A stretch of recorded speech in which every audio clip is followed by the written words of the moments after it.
प्रौद्योगिकी एवं समाज, फिजिक्स, टेक्नोलॉजी एंड सोसाइटी। भौतिकी का विज्ञान की सभी शाखाओं के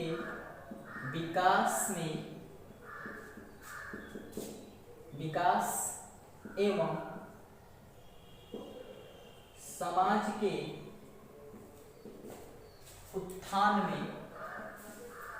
उत्थान में महत्वपूर्ण योगदान है। यानी भौतिकी, प्रौद्योगिकी एवं समाज, भौतिकी का विज्ञान की सभी शाखाओं के विकास एवं समाज के उत्थान में महत्वपूर्ण योगदान है। जैसे जूल द्वारा ऊष्मा का कार्य में रूपांतरण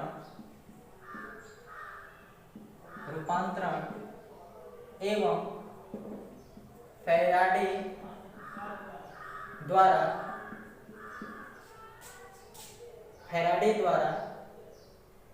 विद्युत चुंबकीय प्रेरण की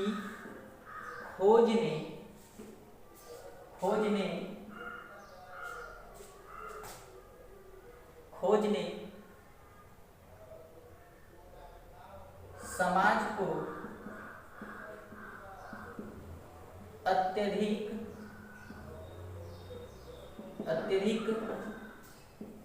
लाभान्वित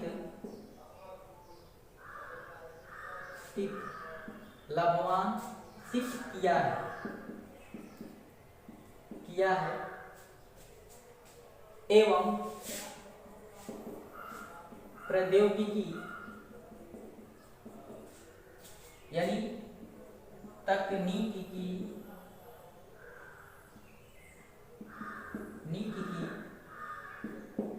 या प्रौद्योगिकी कहें चाहे तकनीकी कहें, तकनीकी की एक आधारशिला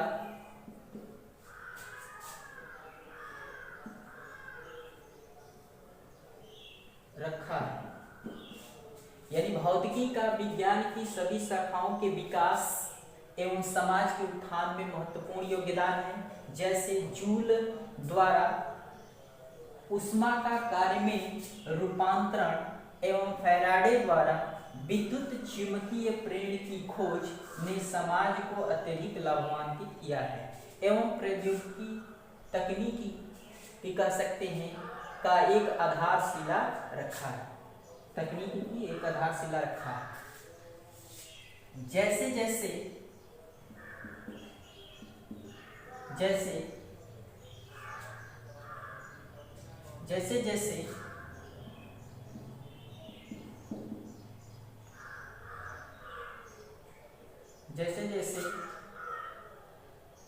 भौतिकी का अध्ययन किया गया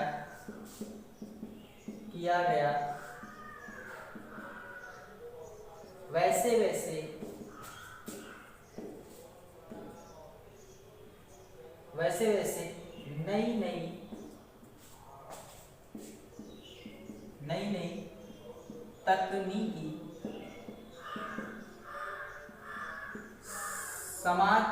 नई नई तकनीकी यानी प्रौद्योगिकी का विकास हुआ जो समाज को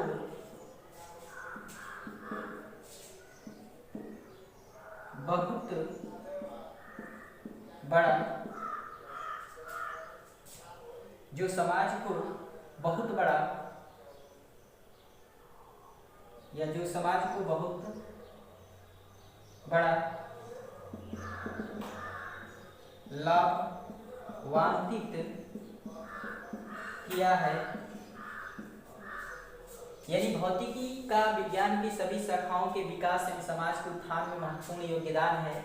जैसे जूल द्वारा ऊष्मा का कार्य में रूपांतरण एवं फैराडे द्वारा विद्युत चुंबकीय प्रेरण की खोज ने समाज को अत्यधिक लाभान्वित किया है एवं प्रौद्योगिकी यानी तकनीकी कह सकते हैं का एक आधारशिला रखा है। जैसे जैसे भौतिकी का अध्ययन किया गया वैसे वैसे नई तकनीक यानी प्रौद्योगिकी का विकास हुआ जो समाज को बहुत बड़ा लाभान्वित किया है और समाज को आगे बढ़ाने में मदद किया है। इसके अलावा जैसे लीवर निकाय के खोज हो जाने से देखेंगे कि लीवर निकाय के खोज ने लीवर निकाय के अध्ययन से अनेक मशीनों को तैयार किया गया। यानी लीवर निकाय के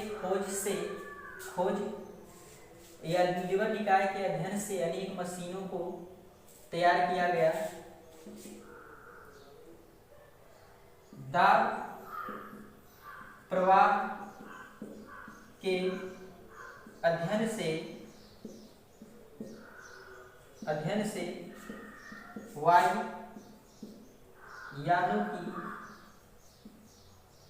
वायुयानों का खोज हुआ। नाभिकीय विखंडन के अध्ययन से परमाणु बम का खोज हुआ। जैसे नाभिकीय विखंडन से परमाणु बम का खोज किया गया। आगे देखेंगे कि नाभिकीय विखंडन से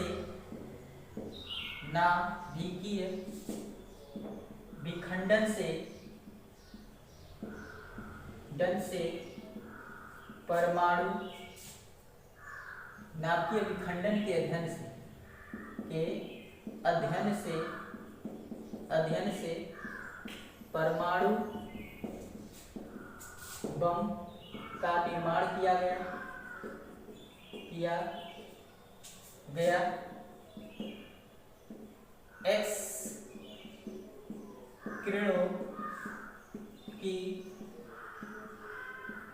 एक्स किरणों की खोज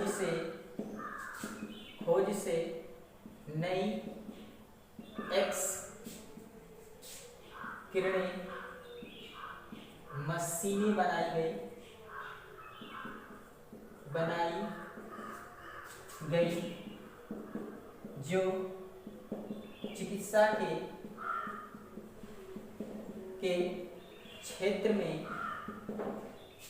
क्षेत्र में महत्वपूर्ण योगदान रखती हैं। उसके बाद यानी एक्स किरणों की खोज से नई एक्स किरणें मशीन बनाई गई जो चिकित्सा के क्षेत्र में महत्वपूर्ण योगदान रखती है। लेजर की खोज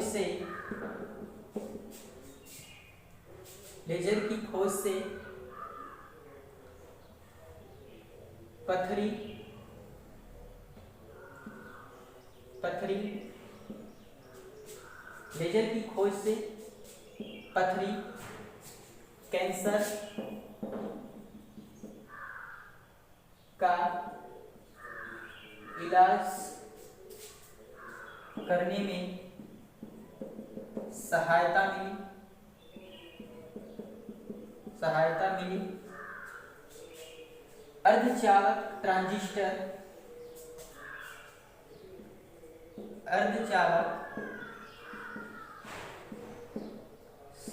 संधि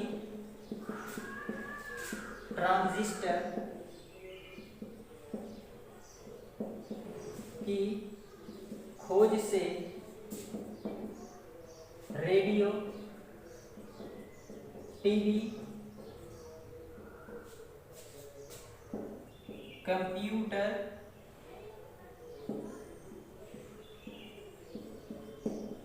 आदि का निर्माण किया गया। यानी लीबर निकाय की सहायता, लीबर निकाय की खोज से या लीबर निकाय के अध्ययन से जो है अनेक मशीनों को तैयार किया गया। नाभिकीय विखंडन के अध्ययन से परमाणु बम का निर्माण किया गया। एक्स किरणों की खोज से नई एक्स किरण मशीन बनाई गई जो चिकित्सा के क्षेत्र में महत्वपूर्ण योगदान रखती है। लेजर की सहायता से पथरी कैंसर का इलाज करने में सहायता मिली। अर्धचालक संधि ट्रांजिस्टर की खोज से रेडियो, टीवी, कंप्यूटर आदि का निर्माण किया गया। यानी यह जो है हमारे समाज के ऊपर एक महत्वपूर्ण योगदान रखती हैं, जो समाज को एक प्रभावित करती हैं और समाज को विकास में, समाज के विकास में महत्वपूर्ण योगदान रखती हैं।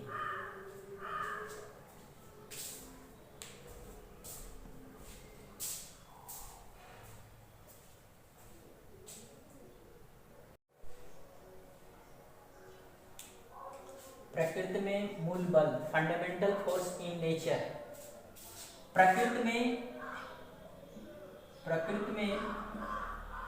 मूलतः 4 बल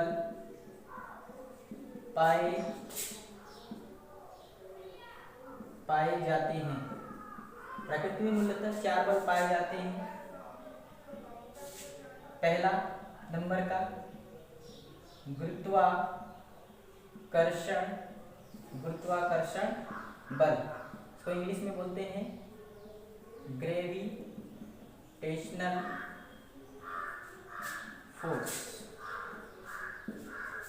दूसरा होता है वैद्युत चुंबकीय बल। वैद्युत चुंबकीय बल इसको बोलते हैं इलेक्ट्रो मैग्नेटिक फोर्स।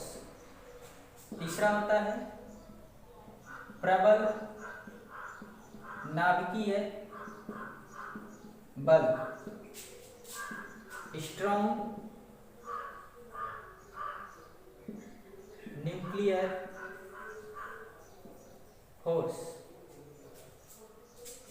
और चौथा होता है जो प्रकृति में मूल बल पाया जाता है दुर्बल या क्षीण नाभिकीय बल, वीक न्यूक्लियर फोर्स। यानी प्रकृति में मूल बल जो होते हैं फंडामेंटल फोर्स इन नेचर, प्रकृति में मूलतः जो है 4 बल पाए जाते हैं। मूलतः कितने बल? 4 बल पाए जाते हैं। गुरुत्वाकर्षण बल, ग्रेविटेशनल फोर्स, वैद्युत चुंबकीय बल, इलेक्ट्रोमैग्नेटिक फोर्स, प्रबल नाभिकीय बल, स्ट्रॉन्ग न्यूक्लियर फोर्स और दुर्बल क्षीण नाभिकीय बल, जिसको हम बोलते हैं वीक न्यूक्लियर फोर्स। इसमें हम पहले पढ़ेंगे कि जो गुरुत्वाकर्षण बल होता है वो क्या होता है। तो गुरुत्वाकर्षण बल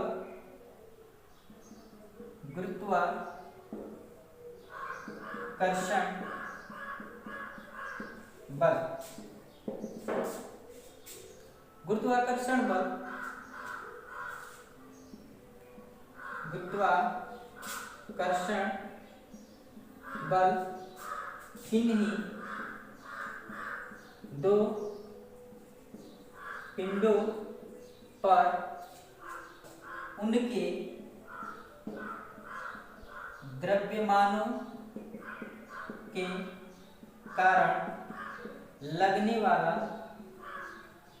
वाला सार्वत्रिक मतलब सभी जगह सार्वत्रिक बल होता है जो संसार के प्रत्येक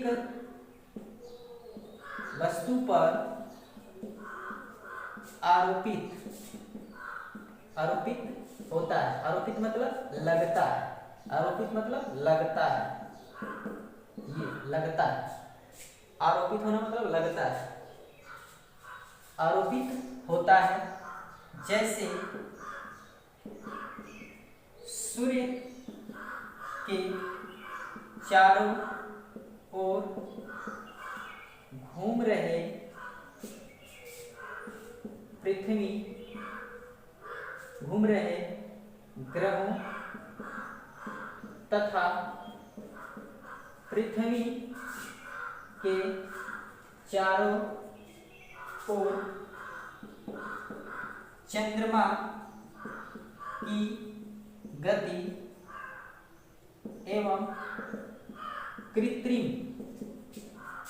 कृत्रिम उपग्रहों की गति एवं अनेक पिंडों की गति इसी बल द्वारा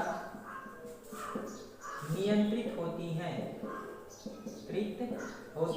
यानी गुरुत्वाकर्षण बल द्वारा नियंत्रित होती है। यानी गुरुत्वाकर्षण बल किन्हीं दो पिंडों पर उनके द्रव्यमानों के कारण लगने वाला सार्वत्रिक बल है। कैसा बल है? सार्वत्रिक बल होता है, जो संसार के प्रत्येक वस्तु पर आरोपित होता है। जैसे यानी संसार के प्रत्येक वस्तु पर ये बल क्या होता है? लगता है। जैसे सूर्य के चारों ओर घूम रहे ग्रहों तथा पृथ्वी के चारों ओर चंद्रमा की जो गति होती है एवं कृत्रिम उपग्रहों की गति एवं उनके पिंडों की गति एवं पृथ्वी की ओर गिर रहे किसी पिंड की जो गति को जो नियंत्रित करने वाला बल होता है वो ही क्या होता है? गुरुत्वाकर्षण बल होता है। इसी को हम थोड़ा डेरिवेशन के माध्यम से समझेंगे कि जो गुरुत्वाकर्षण बल है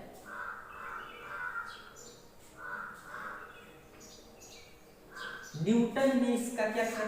खोज किया। गुरुत्वाकर्षण बल के नियमों का जो प्रतिपादन किया था वो न्यूटन ने किया था। गुरुत्वाकर्षण बलों का जो प्रतिपादन किया था न्यूटन ने किया था। तो न्यूटन के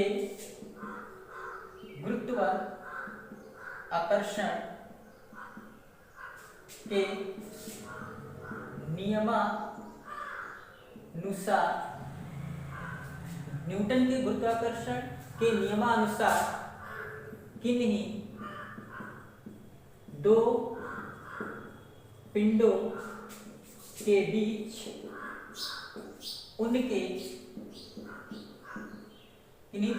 के बीच उनके द्रव्यमानों के कारण लगने वाला गुरुत्वाकर्षण बल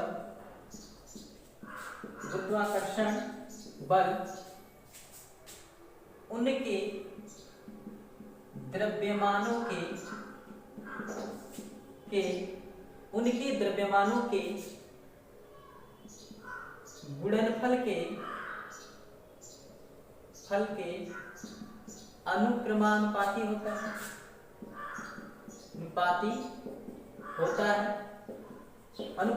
होता है। यानी न्यूटन के गुरुत्वाकर्षण नियम के अनुसार किन्हीं दो पिंडों के बीच उनके द्रव्यमानों के कारण यानी पिंडों के द्रव्यमानों के कारण लगने वाला जो गुरुत्वाकर्षण बल है उनके द्रव्यमानों के यानी जो द्रव्यमान m1 m2 जो दो पिंड होंगे उनके द्रव्यमानों के गुणनफल की क्या होता है? बीच अनुक्रमानुपाती होता है तथा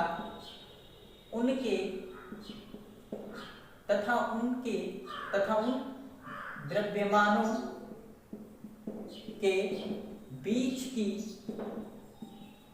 दूरी के वर्ग के तथा उनके द्रव्यमानों के बीच की दूरी के वर्ग के व्युत्क्रमानुपाती होता है। यानी दो पिंड ये m1 दो पिंड m1 एक पिंड यहाँ m2 है, इनके बीच की दूरी अगर क्या है r है, r मीटर की दूरी है। m1 m2 दो पिंड है, इनके बीच की दूरी r है। तो इनके बीच जो लगने वाला गुरुत्वाकर्षण बल होता है ये सदैव आकर्षण बल होते हैं। लगने वाला जो आकर्षण बल होता है, एक तो उनके पिंडों के, उन दोनों द्रव्यमानों के पिंडों के गुणनफल होता है। जो गुरुत्वाकर्षण बल होता है, ये दो पिंडों के द्रव्यमानों के गुणनफल के क्या होता है, गुणनफल के अनुक्रमानुपाती होता है। मतलब ये पहला इक्वेशन है। दूसरा इक्वेशन में क्या कहता है कि यही जो गुरुत्वाकर्षण बल होता है, उन दोनों द्रव्यमानों के बीच की जो दूरी है, इनके वर्ग के व्युत क्रमानुपाती होता है, इनवर्सली प्रोपोर्शनल होता है। जब पहले इक्वेशन तथा दूसरे इक्वेशन को हल करते हैं, हल करने पर F आपको मिलेगा F प्रोपोर्शनल m1 m2 बटा में r स्क्वायर। जब इसी को हम प्रोपोर्शनल हटाएंगे तो F equal to G m1 m2 बटा में r स्क्वायर। मतलब ये गुरुत्वाकर्षण बल होता है। यहाँ पर जहाँ G सार्वत्रिक गुरुत्वाकर्षण नियतांक है, नियतांक होता है, जहां G जो है सार्वत्रिक गुरुत्वाकर्षण नियतांक होता है। इसका मान प्रत्येक स्थानों पर बदलता नहीं है, यानी वही रहता है। इसका जो मान होता है, G का मान, जो G का मान होता है 6.67 गुणे 10 के घात -11 न्यूटन मीटर स्क्वायर प्रति केजी स्क्वायर होता है।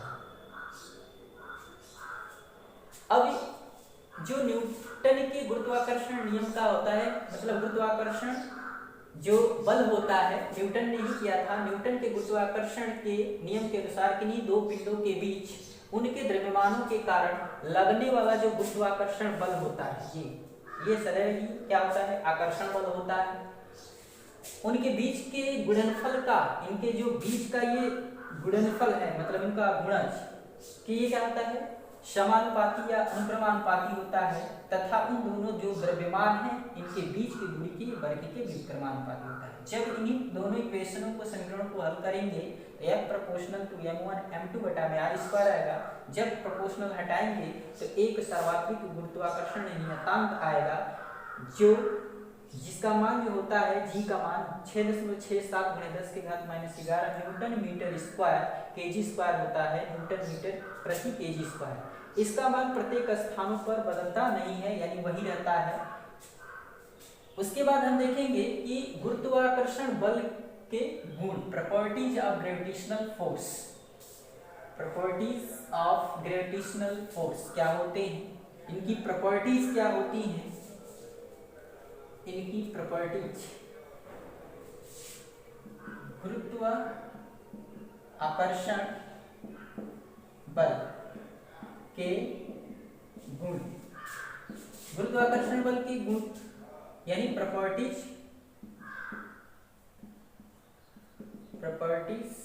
ऑफ ग्रेविटेशनल फोर्स या कैरेक्टरिस्टिक ऑफ ग्रेविटेशनल फोर्स। तो पहली प्रॉपर्टीज होती है कि गुरुत्वाकर्षण बल होता है जो ब्रह्मांड के, यह बल ब्रह्मांड के दो पिंडों एवं दो कणों के द्रव्यमानों के कारण लगने वाला सदैव आकर्षण बल होता है। दूसरी जो इसकी प्रॉपर्टी है, यानी पहली प्रॉपर्टी होती है कि यह बल ब्रह्मांड के दो पिंडों एवं दो कणों के द्रव्यमानों के कारण लगने वाला सदैव आकर्षण बल होता है। ये सदैव ही अट्रैक्शन वाला फोर्स होता है। यह बल सूर्य के परितः घूम रहे ग्रहों एवं कृत्रिम उपग्रहों तथा पृथ्वी पर गिर रहे पिंडों को, पृथ्वी पर गिर रहे पिंडों की गति को नियंत्रित करता है। यानी यह बल सूर्य के परितः घूम रहे ग्रहों एवं कृत्रिम उपग्रहों एवं पृथ्वी पर गिर रहे पिंडों की गति को क्या करता है? नियंत्रित करता है। तीसरा गुण जो होता है कि यह जो बल होता है, बल सदैव यह एक सार्वत्रिक बल होता है। यह एक सार्वत्रिक बल होता है। यह सार्वत्रिक बल होता है जो सदैव आकर्षित होता है या आकर्षण होता है। आकर्षण करने वाला बल होता है। यह बल सार्वत्रिक बल होता है जो सदैव आकर्षण करने वाला बल होता है। चौथी जो इसकी प्रॉपर्टी होती है कि यह प्रकृति में पाया जाने वाला